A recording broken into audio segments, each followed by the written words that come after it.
I'm joined by ChaosOS.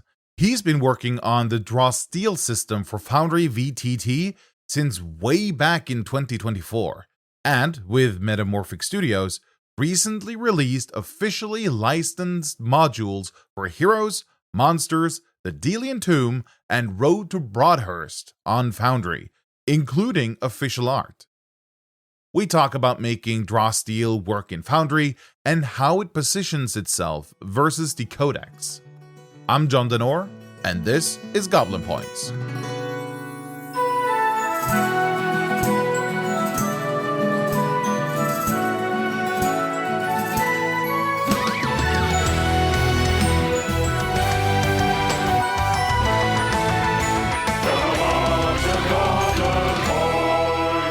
Welcome to Goblin Points, Joseph.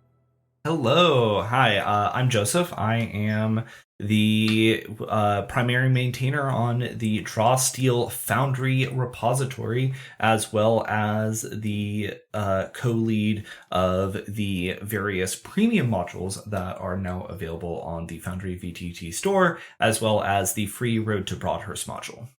Okay, we have to start at the beginning, I think, because you've been working on the Draw Steel stuff for Foundry, and you've been doing that, how should I put it, through Metamorphic Studios? Yeah, so Metamorphic is probably the most prominent, consistent company for doing FoundryVTT premium content. I got involved with them when I started working on the Savage World system. So I've been involved in the Foundry community basically since the beginning. I really got involved in 2021, and Foundry only launched in 2020.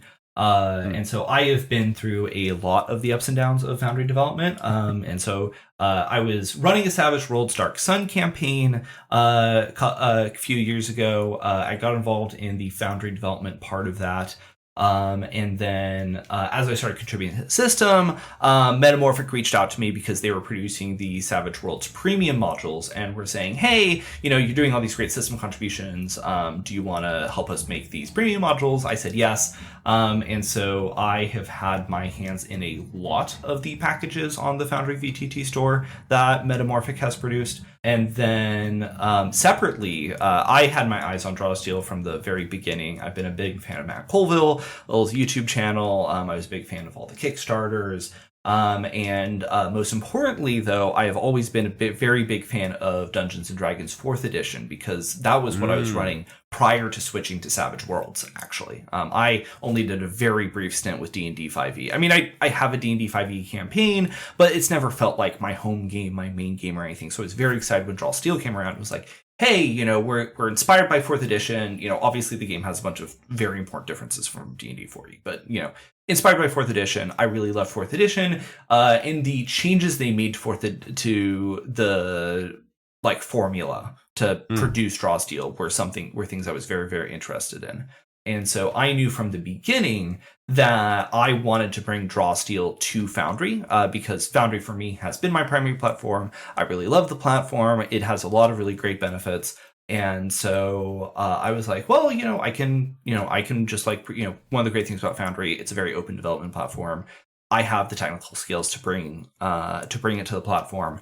I also pitched it to Metamorphic as hey, we've already had this success with the MCDM 5e projects, the class bundle, the Fleet Mortals bundle. They've been very good. Their licensing deals work out very well for everyone. Everyone's very happy with this relationship.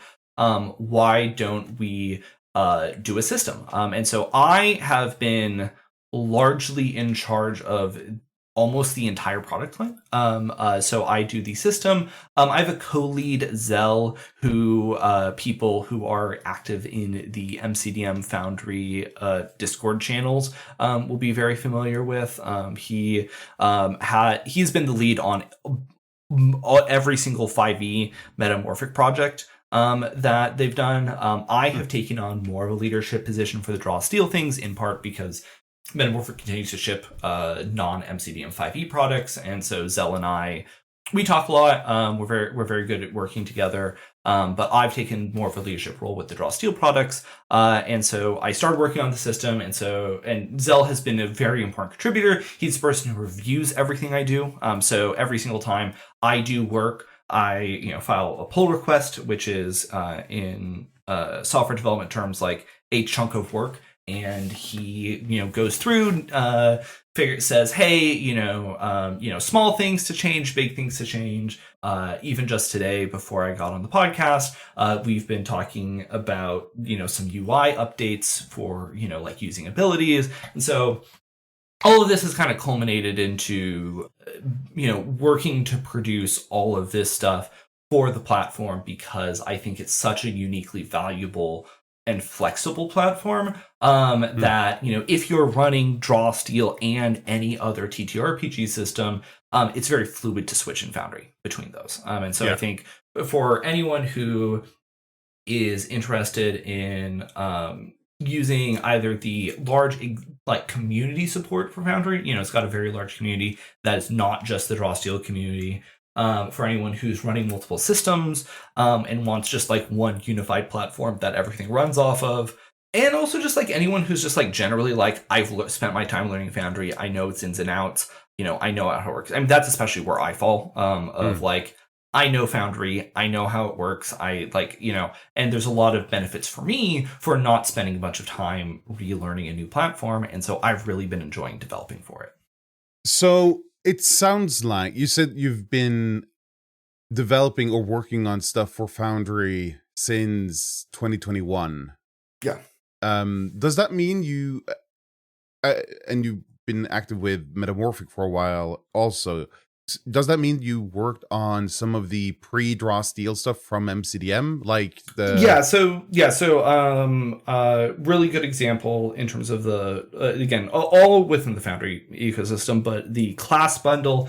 I actually had a free talent module that didn't have any of the actual like rules content, per MCDM's licensing rules or whatever, but just like the mechanics of like, hey, if you want to run a talent in Foundry in 2023, you were probably using my module because I was, very, very excited by the talent. I thought it was a really cool implementation. And so I made a module that let you, use play the talent, hand manage strain, adding powers into the D&D 5e system.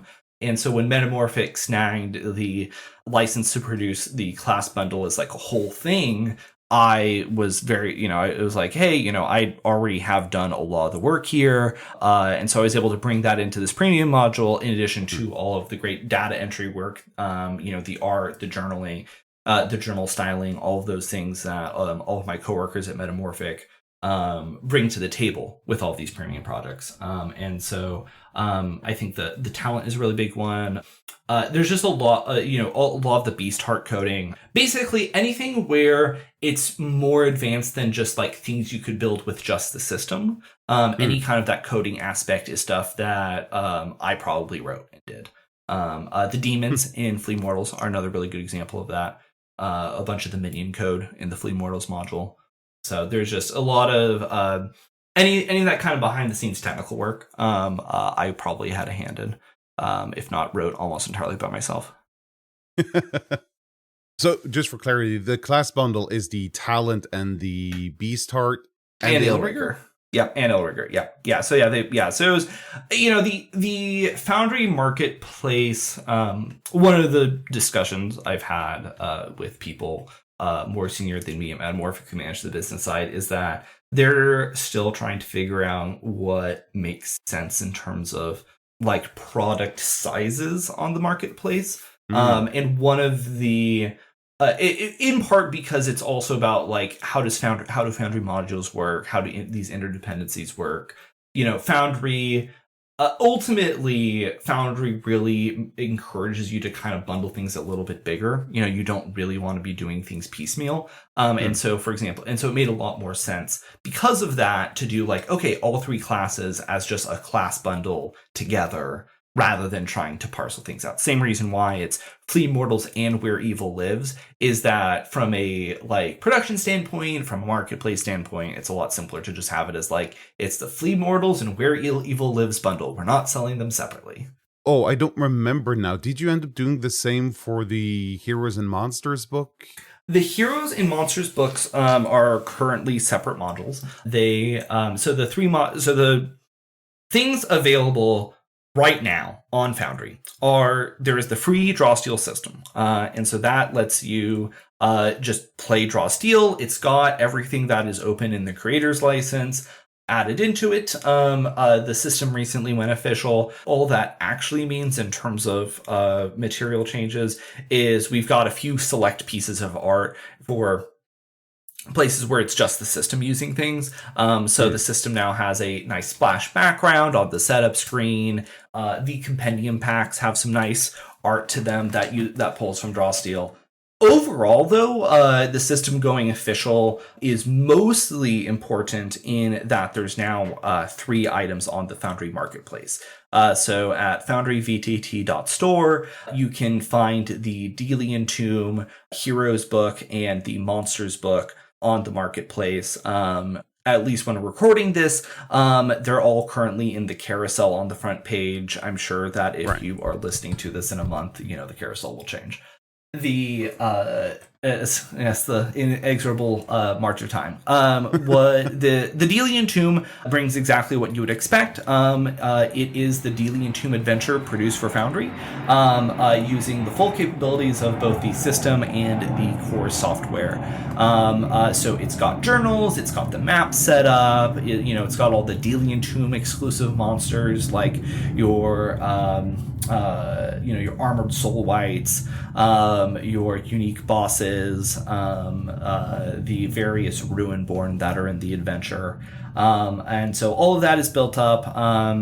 We do have fancy automations in the form of scene regions, which are a core Foundry feature that lets you have kind of automated triggers based off of tokens moving in and out of places. So for stuff like the Mage Tower or the Trap or just like any of those other kind of like regional effects, those are all built into the adventure. We've got the whole adventure text built up as journals. And so those will be very nice. Lots of, very easy to, read through things, understand the adventure or run it out of the box. The reviews there have been very positive. People really appreciate how much simpler it is to just run it out of the box rather than having to build it themselves. MCDM does produce nice VTT maps, but there's a difference between having the map and then having the map annotated with all the tokens set up and all of those kinds of things. Plus also, currently at least MCDM has not added about a dozen stat blocks that are in the adventure into the creator license. So they're not included in the system. So that would be stuff like the Ruinborn, there's a bunch of oozes, and there's a bunch of other like one-off things that are exclusive to the adventure. And then the other 2 modules are the Heroes and Monsters books. They are produced as journals.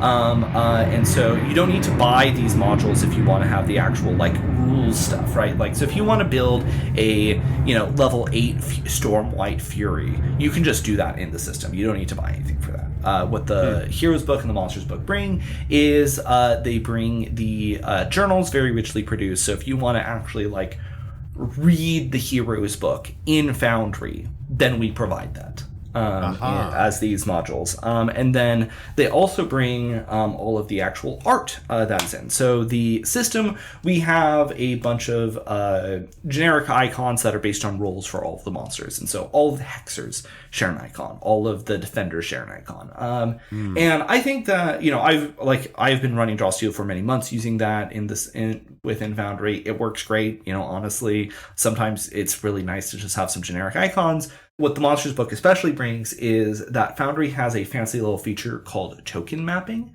which is by installing the module, we have a token mapping set up. So the monsters that are already in the core system compendiums can have the art from the module integrated into them. And so we don't need to so it really simplified the like data side of things, where we could just like the system is responsible for like making sure all the abilities are correctly configured. The Kingfisher worm has the correct amount of stamina, has an engulf ability, etc. And then the Monsters book can just directly say And the Kingfisher worm that is already in the system now has this like nice dynamic art token where the worm is popping up and breaking out of the frame. That one is particularly notable because when our token guy was like cutting the art, he was like, okay, this is like pretty big. It's like popping out the frame. Is this too much? And then we kept pushing like, no. Like get as much worm in that token as you can. And so the actual like worm itself is like twice as tall as the token base, which is quite a bit when the token, it's the freaking Kingfisher worm, right? It's like a 5x5 or something, and so you've got this like the art is popping out like a 10x5 little token, and so it's just like when that thing is on the field, your players will not miss it, and that has been that getting all of that integrated was very nice. I'll just get out ahead of the controversy a little bit. The Monsters book does not have art for every single monster in the book. We have done our absolute best, but unfortunately, there are some monster categories that there are some like really weird, unique monsters that MCDM made that did not get art in the book. And rather than Metamorphic is not in the business of commissioning art. We are not MCDM. It is not. There is not our responsibility to find an artist who can produce a token in the MCDM art style or whatever. And unfortunately, MCDM isn't Paizo. Paizo has an incredible library of monster art going back literal decades. So even if they don't have, even if an adventure did not include art for a monster, it's probably a monster that they first printed in 2003 and got art then. The Monsters book does not have art for every monster. I will say that Metamorphic is committed to backfilling art. And so as we start to produce more adventures, as MCDM starts to commission more art, if there's art for a monster that is not included in the monster book, but is in some future product that MCDM has produced, we will go back and add it to the Monsters book. And a really good example of that is in a future update, we will have the War Dogs from Fall of Black Bottom included as token art, because the Monsters book has like 25 unique war dogs or something, and it only has art for like 12 of them. And so like there's some things you can do in terms of clever, like it's just the head, you don't see the weapons they have, but like very reasonably people are like, well, but this war dog has like a weird psionic ability, why is this not included? And it's like, well, it's not in the Monsters book, and it wasn't there when we were producing the book. But we can go back, we can go to Fall Black Bottom and some of these other adventures, and we can start to pull things back. And so hopefully over time, we'll be able to fill in things like the demons, the war dogs. There's like the Angelotl tadpole that didn't get art. And so there's this, and so I definitely understand the frustration that there is not art for every monster in the book. But I can say that we are going to go back and backfill all of those. Ah, that's nice.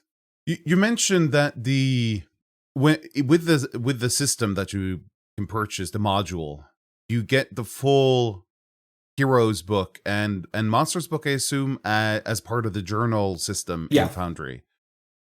Does that mean that you've gone through and basically converted the whole book to whatever format Foundry uses for their journals? Yeah. So ultimately, so basically Foundry's journals are primarily HTML, and we've actually been talking with I think I'm allowed to say this, where the Codex guys have actually come to us for help with producing some of these things, where like part of our licensing deal was that we would produce all of this content, we would do all of this data entry into Foundry, and then the Codex could use it as a basis for what they're producing, because they also would rather be working with HTML, with JSON, with these formats, not with PDF.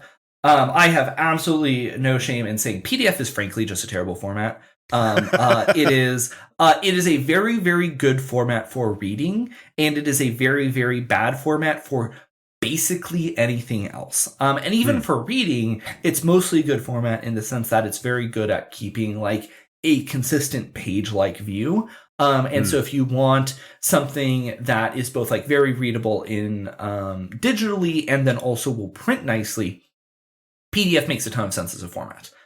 For digital products, where we have to do things like, a journal, you can resize it, right? You can increase the height, you can decrease the width, all of these kinds of things. HTML is just a better format. It's the reason why HTML is actually often the same things that e-readers want to be using. So it's just like it is. So there's a lot of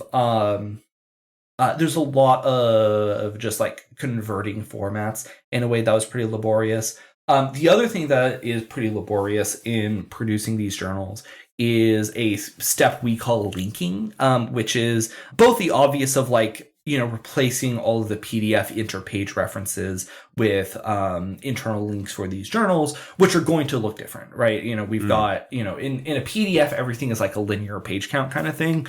And with these journals, it's like, well, we've divided the chapters up in kind of these logical groupings. Some of this is like internal Foundry logic with how it organizes the journals versus the, different journals versus pages within a journal. But it's also adding in all of the various pieces of rich text. So it's, linking to stat blocks, having little buttons that work for all of the traps to request tests, including, especially in part 1 of the Delian Tomb, there's a bunch of macros that we wrote, so that way you can do things like progressively reveal the abilities, links between the different parts of the adventure. And so it's just, there is a lot of work that goes into turning a PDF into a journal that is fully ready to run within Foundry. Yeah. I've been looking at the stuff that's been published by on Steel Compendium, and I think that's in like an automated process where he runs like a parser through the PDF and tries to extract the text. Yeah, but it's not perfect. No. And I mean, and I will say one leg up we have on Steel Compendium is that MCDM sent us the InDesign files that we already use. And so we do have more ability to deeply and richly extract the original text and formatting. But it is still, I mean, I remember, so in terms of like overall timeline, we didn't really get started on the actual text of the journals until late November 2025.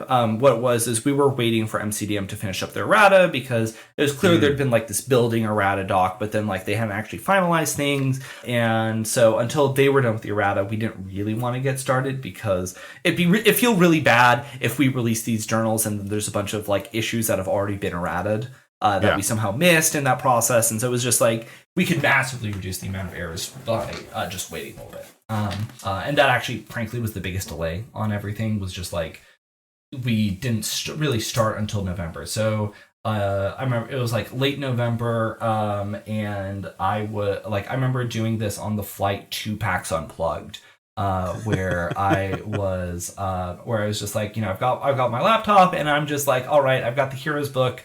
It was very funny, this like the last 5 months where people have been like, man, I really wish MCDM and Foundry would produce something. And there was a lot of community members who were not really able to connect 2 and 2 with Metamorphic having produced the 5e modules already. And the fact that Zell and I, who are listed at the top of the credits of the Metamorphic 5e products, being the people building this draw steel system and being like, wow, I just don't think it'll ever happen. They're working on the codex. And meanwhile, I'm emailing with James and he's like, yeah, we want, direct quote from James of like, we want draw steel on every VTT there is. We want it on Foundry. We want it on Fantasy Grounds. We want it on Roll20. We want it on Owlbear. The MCDM has been incredibly supportive throughout this process. And it was very funny to see everyone assume that because the codex was a thing, they didn't want it on other VTTs. And it's like, Well, they do. And there's definitely a fine line I had to walk of both defending MCDM while also not revealing anything. And the line I took throughout this whole process was nothing has been announced. Anyone who, there's a certain element of I don't know, I think that's sometimes the average community member is not the best at reading between the lines of I'm going to say things that are very exactly true. And I actually have a tiny little bit of media training I did when I was an undergrad. I did some media work interviewing people at Blizzard because I was involved in the Heroes of Storm community back then. And so I've got I do, especially in a public forum like the MCDM Discord, I'm going to pick my words very carefully. And so the line I went with was nothing has been announced, because that is exactly true. Even as I'm, spending the day working on, fixing text in the Heroes and Monsters book, to make sure it all looks good, or figuring out the styles for something or whatever. And so it was a very funny day and night switch of working on something that I know is a fully done deal. It's just kind of a question of how fast I can get through it, and then everyone being I don't know if this will ever happen. It's I know the answer, it's happening. But yeah, no, it was PAX Unplugged also was a really great experience where I was we had really gone into producing these modules, and then I think it was the Saturday evening, James invited me to playtest Crows, which was very cool. And so I got to hang out with him. I got to meet up with him in person for the first time, got to play Crows, which was really great. It was really nice to have this kind of weekend of wow, we're really getting into this draw steel stuff, we've really gone into production, and then also actually meeting up with the MCDM people and feeling oh wow, this is really getting somewhere. We're really building something. I do receive some questions from my patrons when I interview people. And one of the questions that was submitted was from Ananam, actually, who made the vampire class. Mm-hmm. And he's been a regular Pathfinder 2 player, or rather GM, and used Foundry a lot for that. And he mentions it being, and I quote, a huge pain in the ass to enter stuff into Foundry. So how's that process been for the draw steel stuff? So baseline, I would be remiss if I did not give enormous compliments to the dozen or so people who have done data entry work for the actual draw steel system. There's a lot of community volunteers who put a lot of blood, sweat, and tears into actually putting together everything. People who report bugs to the repository, all of these things. Yes, I may represent Metamorphic here, and Metamorphic obviously did produce these premium modules, but at the end of the day, this still is more than 50% a community effort. This system would not be possible without the massive amount of community hours that have gone into doing the data entry. And so while I would say yes, absolutely, data entry can be a real big pain, especially and I think this is one of the things that I'm very conscious of, because I've done so much of this, is how do we build a system where the data entry is straightforward, intuitive, and is as little as you actually need to do to specify what you want. And that is not easy when it comes to tabletop role-playing games, because, quite simply, people like to do weird shit. They just, I think one of the things that has been kind of bedeviling Zell and I for a couple months is how do we want to handle all of the various special fields on abilities, like persistent and strained, because it's one thing to say okay, this is the ability template, right? And we implement the ability template that is at the start of the abilities chapter. But how do we build a flexible system that accounts for not only the core classes, but any future classes MCDM might produce, as well as any third-party classes. Zell and I have spent more time producing third-party classes for Foundry and D&D 5e than I think anyone else. And so we are keenly aware of what it means to have a system that, imposes limitations. How do we make things sufficiently flexible, etc. This is something we're really aware of, and something we're really dedicated to getting right. I actually have spent a lot of time reading through all of the various third-party classes that people post, because every single time I'm trying to answer the question of, okay, so how would we do this on Foundry? Like, is this possible on Foundry? Is there a feature where I'm making an assumption because this is how it works in the core classes, but this third-party class is doing something different? We really want to make sure that things are both flexible, but also not time-consuming, right? Because that's the big trade-off, right? Is that people are like, well, can you add an option here? Can you add a toggle here? Whatever. It's like, yes, we can add infinite buttons, but the problem is not just a UI perspective, but also from a data entry perspective, how do you make sure all of the defaults are right, so that way things are as seamless as possible. And that's, frankly, that's an iterative process. Zell and I, again, have a lot of experience because we've done so much on the 5e side of things, but DrawSteel is a new system, We've got, 9 core classes to really work off of. The Summoner has already been a huge, how the hell are we going to handle this? I've actually been personally forced to confront that because one of my players in my Friday game is playing a Summoner. And so right now my solution is a bunch of macros. And so I've actually been building API. I actually had already built some APIs into the system that macro users can use. I posted that into the MCDM Discord in the FoundryVTT macros thread of just here are some macros to help your summoners work. And that works as a individualized solution for my game, but once the summoner enters the community license, how the hell is this going to work? How do we manage, picking, the fact that they don't really pick abilities, right? They pick minions. And so how does that work? How does that integrate into call forth, all of these things? It's not easy. It's not straightforward. We want a solution that is both honest to how it is presented in the book, where, you have a single call forth ability that just very flexibly has a list of minions, but also great, so we've, built this, super flexible solution. How do we all, how does this integrate? And then also, how are things extendable? It's a very, very hard problem, and something that requires not just a lot of programming capabilities, but also a lot of RPG design know-how that Zell and I bring to the table of what are people trying to do, and what are the exceptions? How, from a UI perspective, if something is weird, right? Does that mean that it's stone cold is not possible? Or does that mean that it just it requires a little bit more of manual adjustment on the job of the end user? Foundry obviously gets a lot of praise for its automation, but at the same time, there is with a complex system like DrawSteel, there are so many edge cases. We want to make sure that even if we can't automate it to the fullest extent we would love, at least make sure it is easy for you to then go that last mile.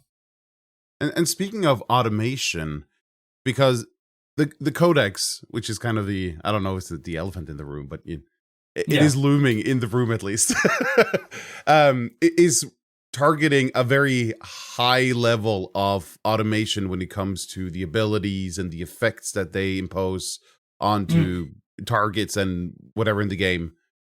Okay, it's a two-part question, I guess. How far have you taken automation this up until now, and also how far are you thinking of taking it? So with my poking around the codex, I simply think that the codex goes farther in terms of automation than I would like to go, even if I had infinite time.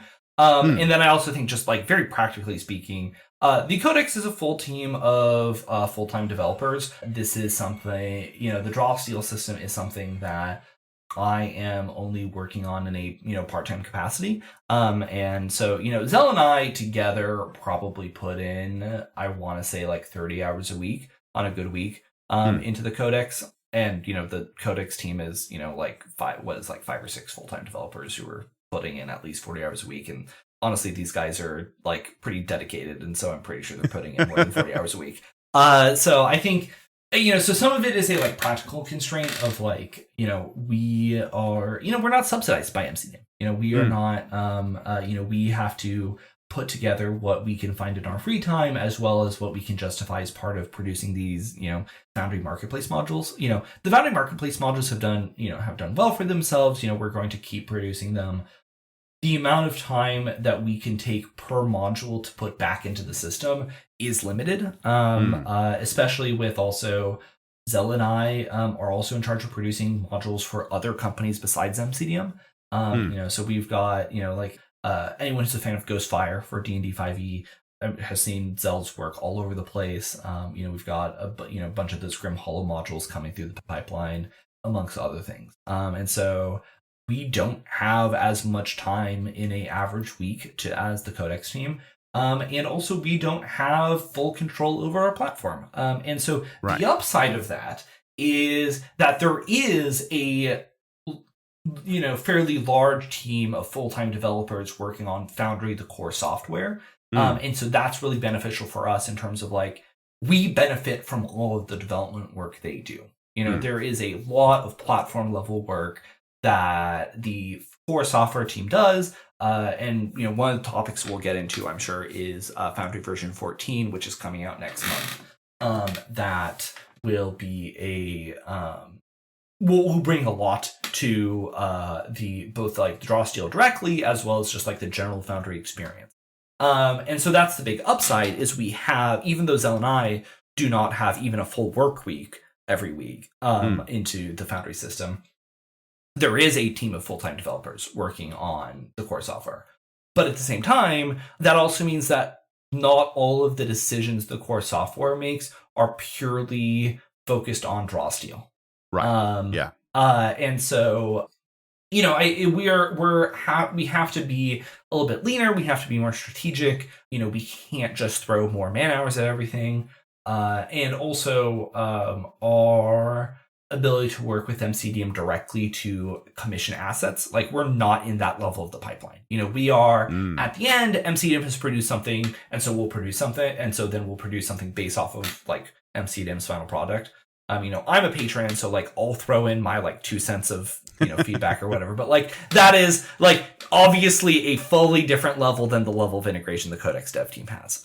So I think MCDM is making a really big bet on the Codex, right? The downside of the Codex is MCDM is very financially exposed on it, and is very they're putting a lot of money in, and they hopefully will get this amount of money they need out of it. So I think that they've made a very big bet. I hope it works out. And by contrast, I think we're doing something that is more guaranteed to be sustainable. Like the Foundry module is just never ever going to go anywhere. Like we're going to keep producing it, even if my availability for the Foundry module goes down. I actually think we're in a really good spot for it. We've been implementing a lot of features. There's some things we're ahead of the Codex team on. There's some things we're behind the Codex team on. And so I think we're doing overall a pretty good job of matching them. We'll see where it all pans out in a couple of years. See how, has the Codex been able to maintain its pace of development? Can they continue to sustain a, full team of developers? I hope so. That'd be really great if MCDM reaches that level of success. That they can maintain a full team of software developers. The other thing about Foundry is that Foundry has always been a much more of a like DIY type model. The Codex, I think, is the Codex, it's on Steam, right? They do have modding support that they've already demonstrated, but I do think it is demonstrably less powerful than what you can do on Foundry. It is, they're providing a, it's also, and also the reusability aspect, right? We already have a, Foundry has a very large community of asset creators who have built things bespoke for Foundry, fully integrated using Foundry's existing capabilities. Those are going to take a big step up with V14, with the core software adding scene levels as a way to do kind of multi-level maps. And so there's a lot of like broader community support for Foundry that people can tap into. And, if the Codex is successful, hopefully all that will get brought over there. Is there any part of the draw steel system that felt good to get in, like an automation or something? Yeah, I think I think minions were actually completely serendipitous. So I started working on the draw steel system off of one of the very early backer packets in 2024. And so then the Foundry version was version 12. And frankly, I really had no idea how minions were. Like in Foundry, right? Like MCDM had basically landed on how minions worked pretty early for Draw Steel. There was one big change with the way area abilities interact with them, but that wasn't like super fundamental. And so I had absolutely no idea how they were going to work. And then a late breaking change version 13 brought, they added into version 13 was this idea of combatant groups. And so basically just this additional like chunk of data to like group combatants in the combat tracker that ended up being perfect for minion squads, because I was just like, I don't like, I think it was a really practical example of how like without access to the like back end code of Foundry, I didn't really have a good way to structure that like these 5 tokens are sharing a health pool, because that's just like not otherwise how Foundry works. And so there's a bit of serendipity in that they had added combatant groups.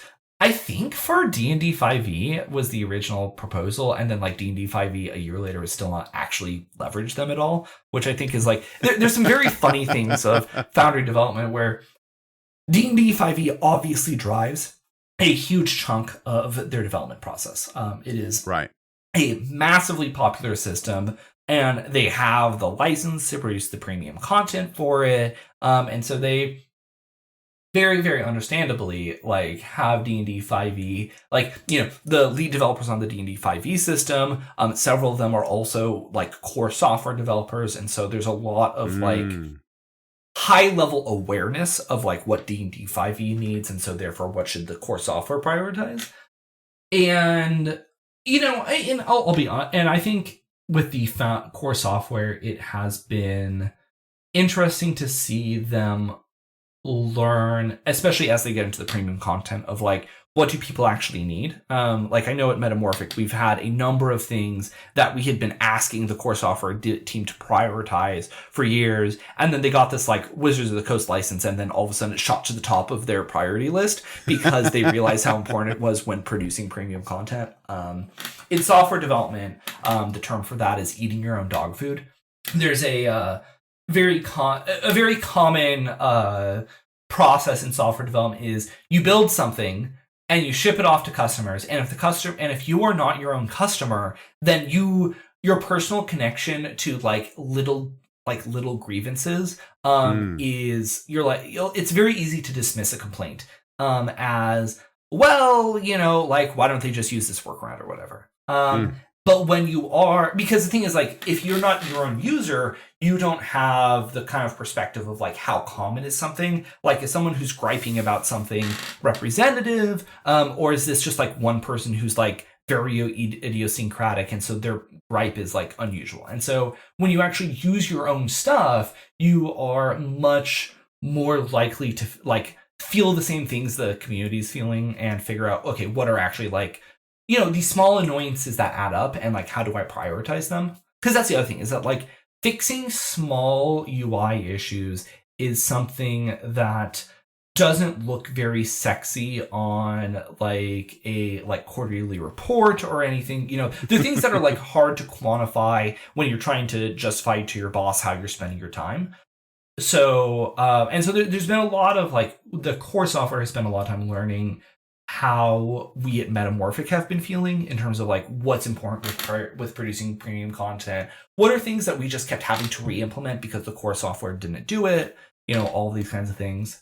It has been really instructive to have like D&D 5e get this kind of first class experience, and then in Draw Steel, like a lot of those things, to try and tie it back to Draw Steel development, are not per se just for D&D 5e. Draw Steel is also a game that is, generally played on a grid. It's a fantasy system, it has all of these concepts. And so even though there's a lot of like obviously really big important rules differences between the two systems, from a VTT perspective, they share a lot of common interests. And so it has, there have been a number of times where I'll see some of the core Foundry team be like, hey, like, we're going to do this thing for D&D 5e because we're producing XYZ module, and I'll be able to chime in and say, hey, also, Drawsteel would really benefit from this because we have XYZ needs. One thing that was like the focus of the development of Drawsteel was making the game more fun to run. Yes. Would you say that there are parts of the Drawsteel system for Foundry that makes it more fun to run as a director? Yeah, I think the minions, I think, are a really good example of something where I can VTTs handle putting a lot of shit on the board way better than in-person play. I have run Drawsteel in person. I think Drawsteel runs great in person.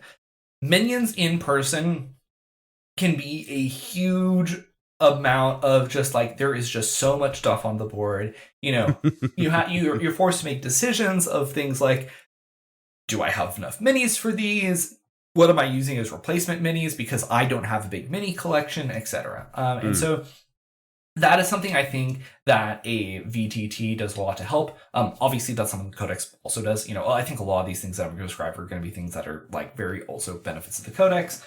But I think like minions on a VTT just feel really good because it allows me to have like a large map that it still like feels like there's a lot going on. In D&D, very class, especially 5th edition, it has a lot of problems where it's like you've got one big monster that just kind of gets stuck.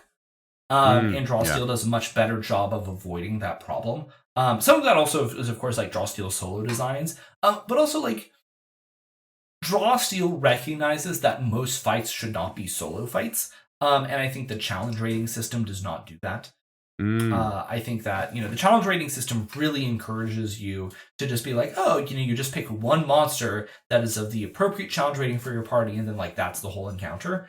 And I think Drawsteel's encounter building rules do so much better at encouraging you to do other things. The other thing is that I think that the base like movement and ability use rules in Drawsteel do a much better job of encouraging interesting combats. And so 2 Fridays ago, I ran a combat where I had a bunch of lizard folk in this swampy terrain against my party. And what I did is that like a lot of the map was this kind of like river, and so it's like, oh great, this is like low water. It is difficult terrain if you don't have a swim speed.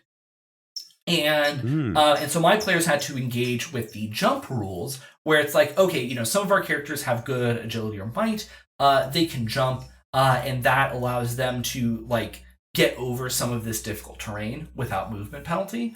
But at the same time, we had a couple characters in the party who were elementalists or summoners who did not have very good might and agility skills, and so they had to figure out like, what of my abilities let me actually move around the battlefield to get where I need to be.